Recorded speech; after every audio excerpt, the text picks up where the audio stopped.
the atheist who said to God, "We can do anything you can do." And God said, "Can you create a man out of dust?" And they said, "Yes, we have the technology." So God said, "Let me see you do it." So he starts to gather up some dust, and God says, "No, no, no, no, not my dust."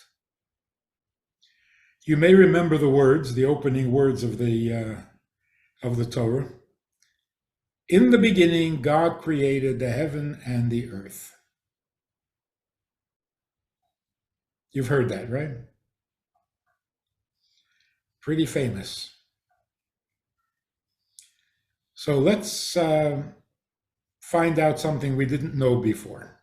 In the beginning, God created heaven and earth. Okay, that explains it. So if you were wondering where did the earth come from and where did the heaven come from, well, now you know. God created it. But why? So hidden in the words, in the Hebrew words, we have a little bit of a hint as to why God created. Or one of the reasons anyway. Because the word for create in Hebrew also means reveal. So in the beginning, God revealed. Or if you invert the words, because in Hebrew they go the other way, in the beginning, God was revealed. In other words, God created the world to reveal himself. So in the Hebrew, Bereshis, in the beginning, bara Elikim, what was revealed was God.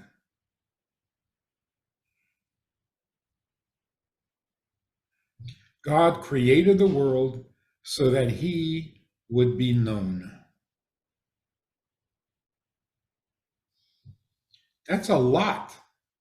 That's a lot of information in 3 Hebrew words. It really tells you everything you need to know. We didn't create the world. He did. And he is not mysterious and unavailable.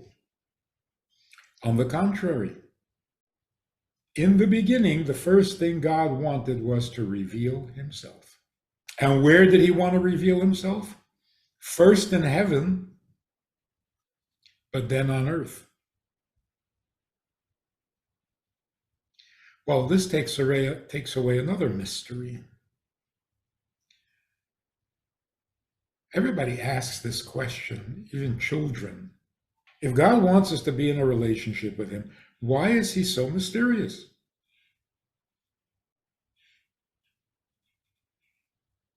Why does he hide?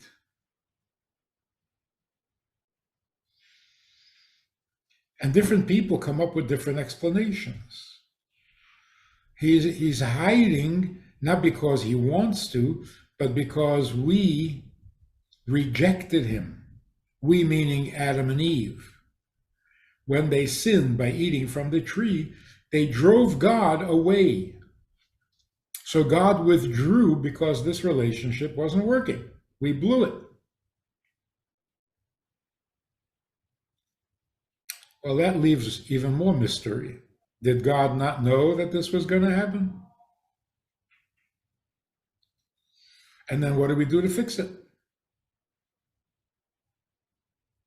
It's been 5,783 years and haven't fixed it yet. So then we got to come up with all sorts of theories about how it gets fixed. Here we see the exact opposite. Who says God is mysterious? Who created that myth? Who created the notion that God is unknowable, unreachable, invulnerable, indifferent. If you read the first words of the Torah, in the beginning, the very first thing God did was reveal himself, not hide himself. Now, the truth is that in order to reveal yourself, you also have to hide yourself. That's how it works. What does it mean to reveal yourself? It means that there is an external, superficial impression that you create, and then there's the real you. To reveal yourself doesn't mean just stand up in a spotlight and let everybody see you. That's not revealing anything. That's just being. But that being is not the real you. So in order to reveal the real you, you have to kind of put the external you aside. It's like, stop staring at me. Let's have a conversation. Right? So I have to hide something about myself in order for the real me to come out. Otherwise, I will not be known. I will just be stereotyped. So if people would say, oh, I know him. Yeah, he's kind of, 160 pounds, and that is not a description of a person. I mean, that's good for the FBI, but if they're trying to find a suspect or something. But Jackie Mason has a whole funny routine. He says he went to the hospital because he was feeling very badly, but he had to fill out forms before they would let him in. They needed to know things about him. But he was very surprised because one of the things they needed to know about him was his height. He said, what does that got to do with my illness, with my pain? Am I suffering because I neglected my height? Ever hear of anybody who died from too much height?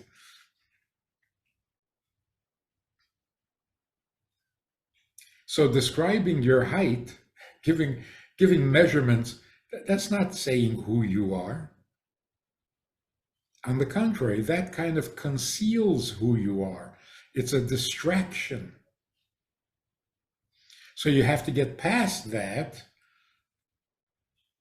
to get to the real you.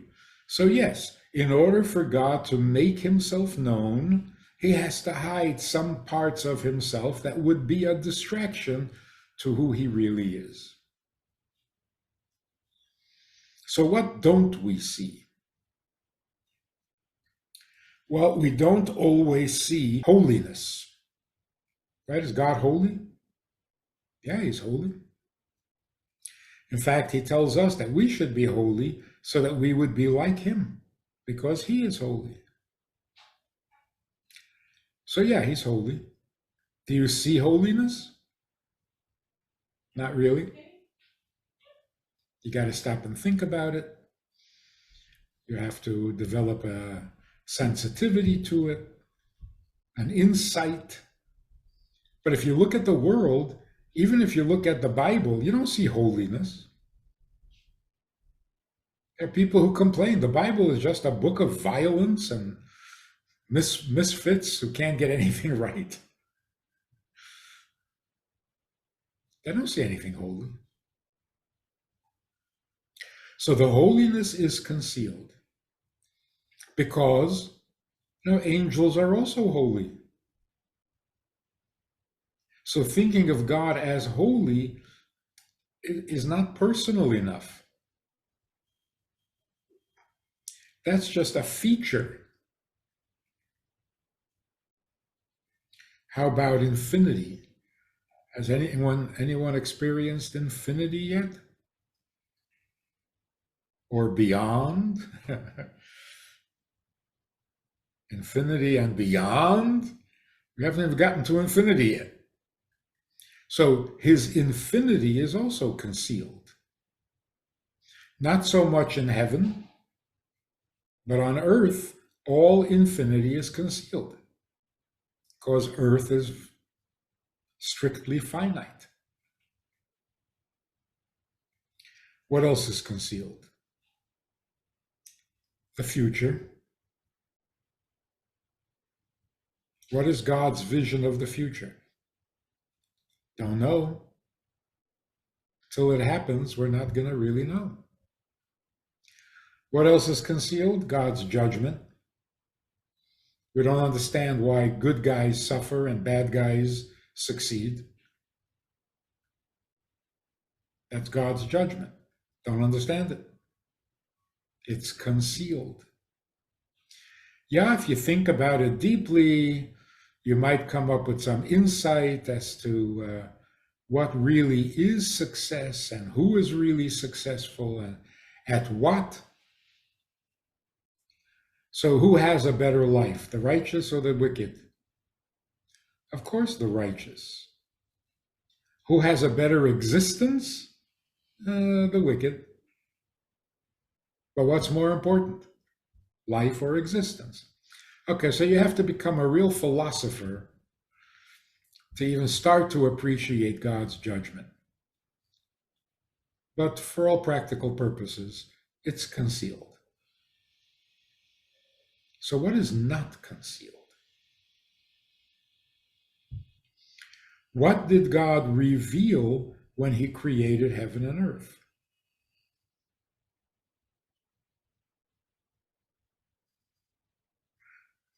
When you hear God created heaven and earth, what do you now know?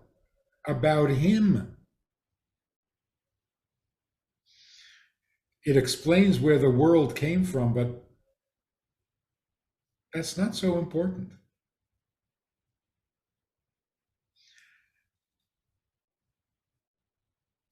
Very few people urgently need to know how the world came into existence. Who cares? So that's not what was revealed. Not something about the world, something about the Creator. What was revealed about the Creator?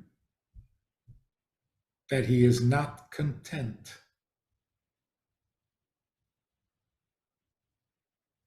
That's the first most important thing we know about him. Whatever he is was not enough, and he created the heavens and the earth. And now the question becomes, for what? For what? And that's what we've been searching for all of history, to find out what God wants. And those ideas are right there in the first words of the Torah. In the beginning, God revealed himself. So what does he want? He wants to be known. He does not want to be mysterious. He does not want to be hidden. He does not want to be distant. He wants to be known. We are created in God's image. We also have a desperate need to be known.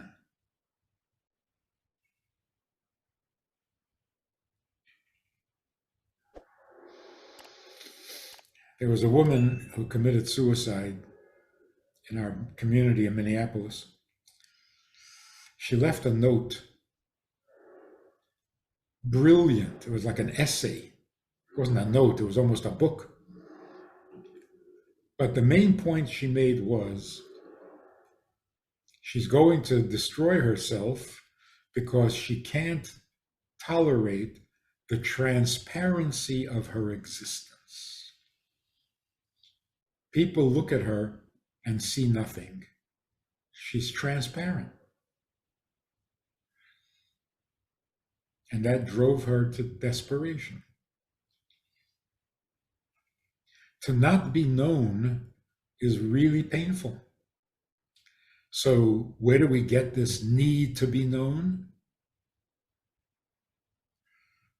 Because we're created in God's image. And right from the beginning, that's what God wanted.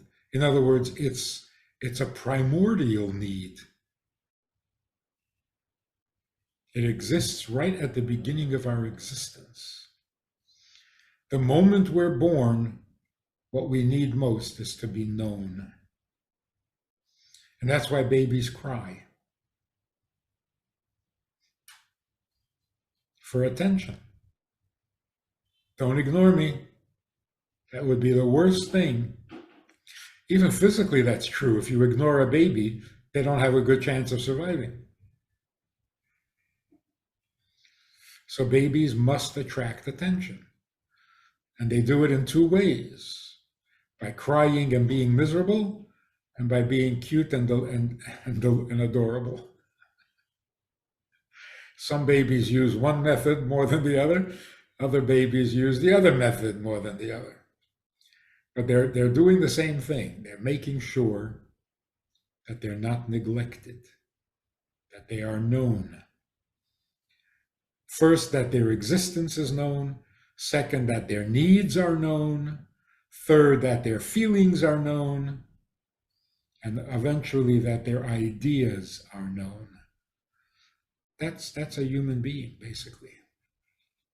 Okay, so the first three words of the Torah tell us God wants to be known, and calling him mysterious and hidden and unavailable, unreachable, goes against the plan.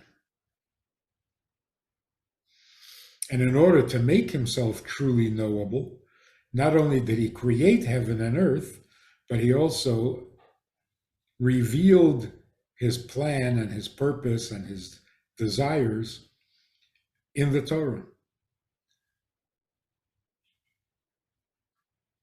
That came 2,000 years after creation. So God gave human beings 2,000 years to kind of adjust to just the facts. The world was created, you exist, you have a life to live, there's a purpose to it. Get comfortable, settle down.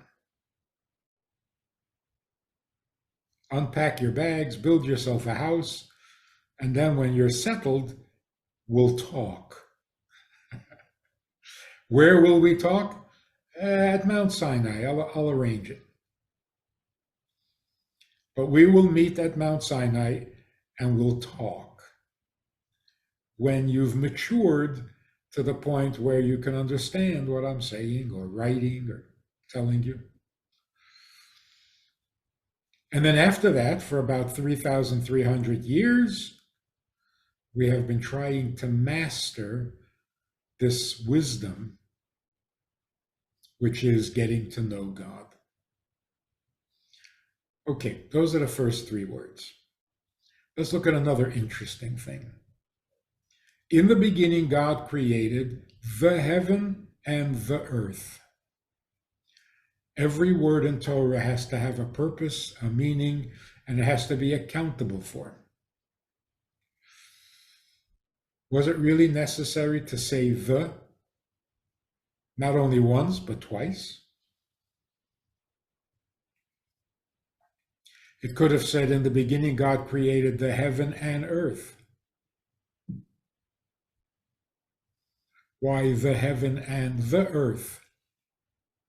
Or better even, could have said, in the beginning, God created heaven and earth. Why the heaven and the earth? Had he said, in the beginning, God created heaven and earth, we could imagine that heaven and earth are concepts. Some heavenly things, some mystical things. So God says, No, no, no. The heaven that you see, look up, it's right there. That heaven, that's the one I created, and the earth, not some earth, the earth, the one you're standing on. Look around, you'll see. It's, it's highly identifiable. In other words, by adding the, God is saying, I created the heavens as they are, with the galaxies, with the planets, with the stars, the heaven, not some heaven. So it means heaven and all that is in the heavens that make up the heavens, and I created the earth, with everything in it. Tells us two things. The earth was not created empty and had to develop over billions of years. It was created the way you see it. It's almost like God would say, I created this heaven and this earth.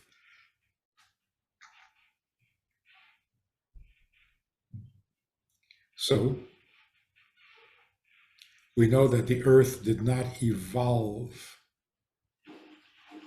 from some primordial, indescribable stuff to become the earth it is now. God created the earth as it is now, with everything already in it.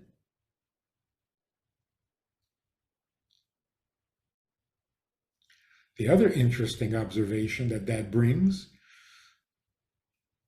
is that on that first day when God created the earth, he created everything there's ever going to be. Nothing new was created after that. Which is what King Solomon says, there is nothing new under the sun.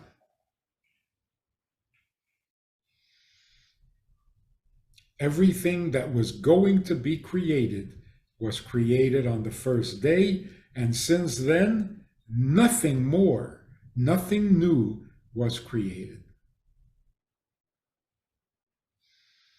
That which already existed developed,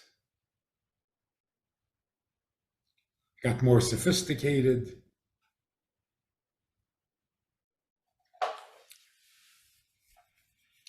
Like that joke I keep repeating. I'm sure you've heard it from me at least 3-4 times. The atheist who said to God, we can do anything you can do. And God said, can you create a man out of dust? And they said, yes, we have the technology. So God said, let me see you do it. So he starts to gather up some dust, and God says, no, no, no, no, not my dust.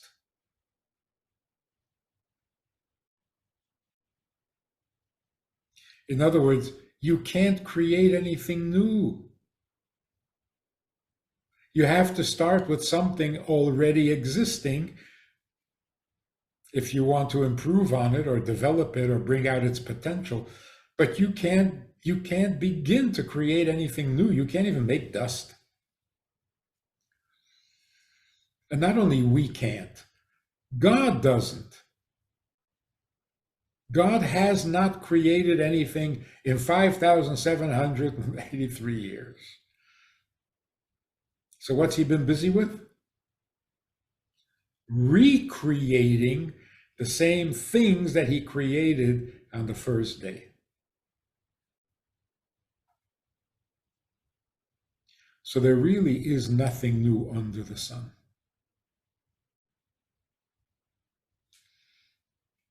One fantastic example is life support machines. Surely God didn't create life support machines, did he? The ancient people who wrote the Torah, who wrote the Gemara, the Mishnah, did they know anything about life support?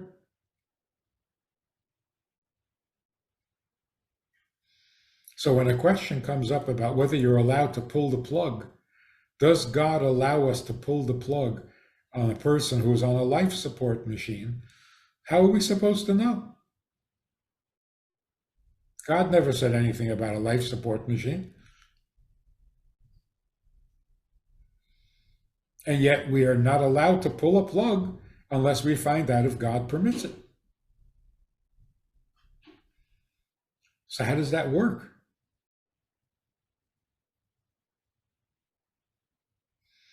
All right, so you open up the Talmud, 2,000-year-old tradition, and it says the following: the sages were asked, if a man is in the throes of death, he's literally passing away, but the blacksmith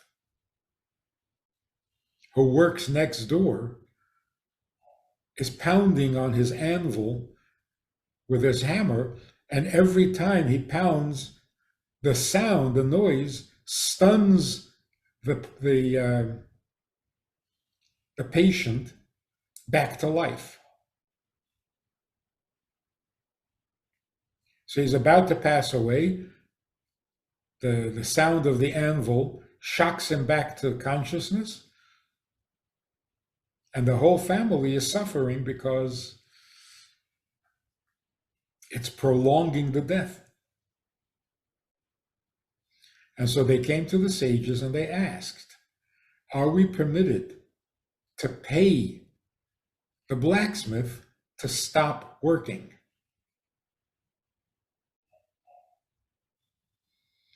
Which would allow the patient to pass away.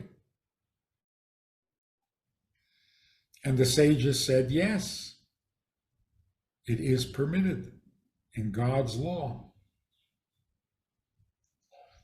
So there really is nothing new under the sun, is there? Of course, the life support machine is a little more sophisticated than a blacksmith with his anvil. But it's the same principle, the same idea.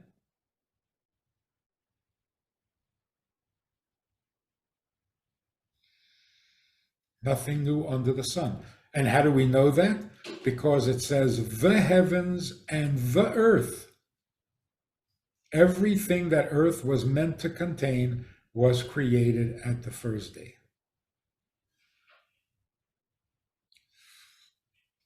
So then what happened in the other 5 days?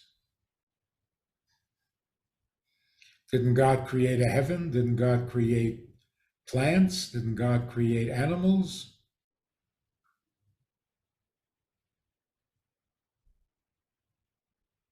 So we see on the 4th day, God said, let the sun shine during the day and the moon shine during the night. He didn't say, let there be a sun and let there be a moon. On the 4th day, God put the sun and the moon into their orbit, into their cycle. But the sun and the moon already existed because they were created on the first day. The heavens and the earth.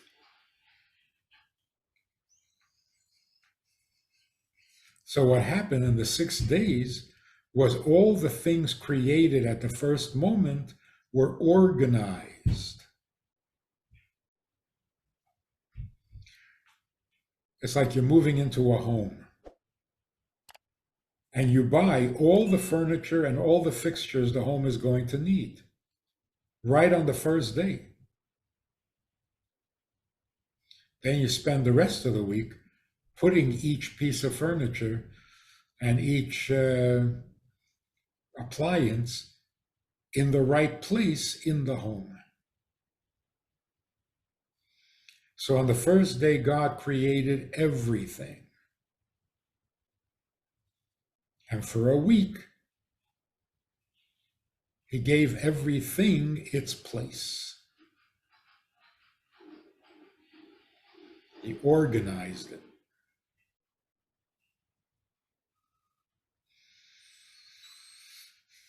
That's a lot of information from just that one sentence.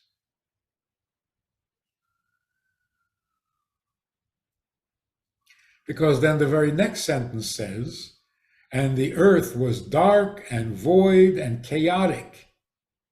Everything existed, but nothing was in its right place. So God started to organize. The first thing he said was, let there be light. So that we can see where things belong. Then he said, let the waters separate. When did he create water?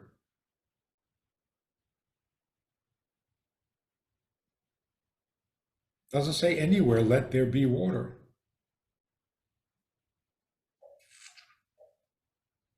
So you see that the rest of creation was an organizing, setting a hierarchy. What comes first, what comes second, what comes third. Not all things are equal.